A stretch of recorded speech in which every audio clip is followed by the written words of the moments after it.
ॐ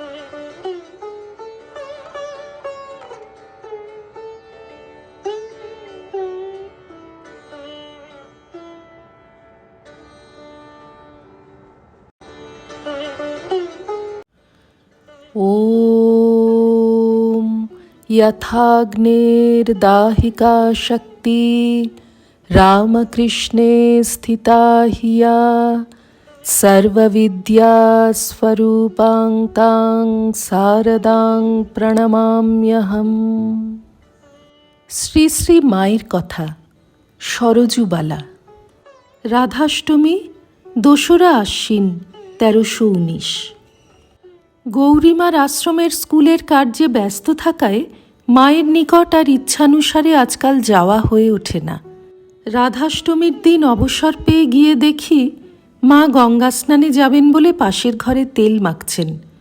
লোকে বলে তেল মাখলে প্রণাম করতে নেই এবং মানবদেহ ধারণ করলে জগজ্জননীয় মানবরীতির বশীভূত হয়ে চলেন। তাই প্রণাম করলুম না। আমাকে দেখেই মা বললেন, এসো মা এসো, সকালে এসেছ, বেশ করেছ।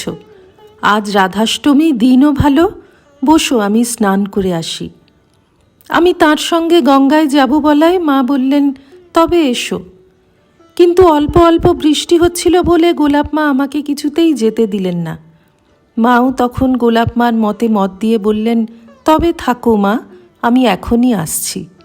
কাজেই রইলুম। ওইরূপ প্রায়ই দেখতে পেতুম। সরলা বধূটির মতো মা কারো কথার উপর জোর করে কিছু বলতেন না।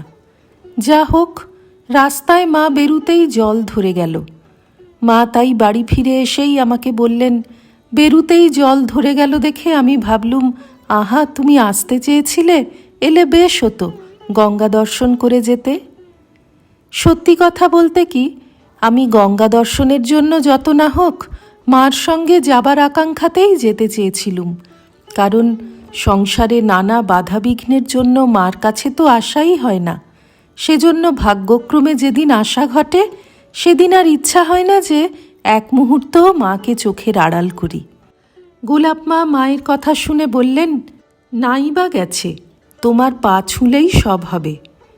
আমিও তাই বলতেই মা বললেন, আহা, সে কি কথা, গঙ্গা। ওই রূপে ব্যবহারে বা কথাবার্তায় মা কখনো নিজের মহত্বের কথা প্রকাশ করতেন না। অপর সকলের ন্যায় তিনিও একজন সামান্য মানুষ, এইরূপই বলতেন এবং দেখাতেন। তবে এও দেখেছি, অন্য কেহ কাছে না থাকলে কখনো কখনো কারো কারো প্রতি কৃপায় তাঁর অসীম মহিমান্বিত জগন্মাতার ভাব প্রকাশ পেত। ঘরে এসেই তক্তপোষখানির উপর বসে আমাকে বললেন, বেশ, গঙ্গা স্নান করেও এসেছি। বুঝলুম যে তাঁর পাদপদ্ম পূজা করব মনে করে এসেছি, তা টের পেয়েছেন। মনে মনে বললুম, নিত্যশুদ্ধা তুমি মা, তোমার আবার গঙ্গা স্নান। তাড়াতাড়ি ফুল চন্দনাদি নিয়ে পদতলে বসতেই বললেন, তুলসী পাতা থাকে যদি তো পায়ে দিও না। পূজা শেষ হলে প্রণাম করে উঠলুম। মা এইবার জল খেতে বসলেন। সেই অপূর্ব স্নেহে কাছে নিয়ে বসা এবং প্রত্যেক জিনিসটির অর্ধেক খেয়ে প্রসাদ দেওয়া। আমিও মহানন্দে প্রসাদ পেলুম। শালপাতা খানিতে করে প্রসাদ খাওয়ার সময় সাধু নাগ মহাশয়ের কথা মনে হলো। শ্রী শ্রী মাকে বললুম, মা, শালপাতায় প্রসাদ পেলেই নাগ মহাশয়ের কথা মনে পড়ে। মা বললেন, আহা, তার কি ভক্তি ছিল! এই তো দেখো শুকনো কটকটে শালপাতা, এ কি কেউ খেতে পারে? ভক্তির আতিশয্যে প্রসাদ ঠেকেছে বলে পাতাখানা পর্যন্ত খেয়ে ফেললে। আহা, কি প্রেম চক্ষুই ছিল তার! রক্তাভ চোখ, সর্বদাই জল পড়ছে। কঠোর তপস্যায় শরীরখানি শীর্ণ।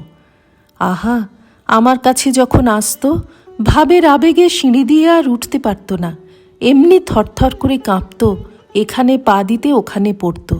তেমন ভক্তি আর কারও দেখলুম না। শ্রী রামকৃষ্ণার্পণমস্তু।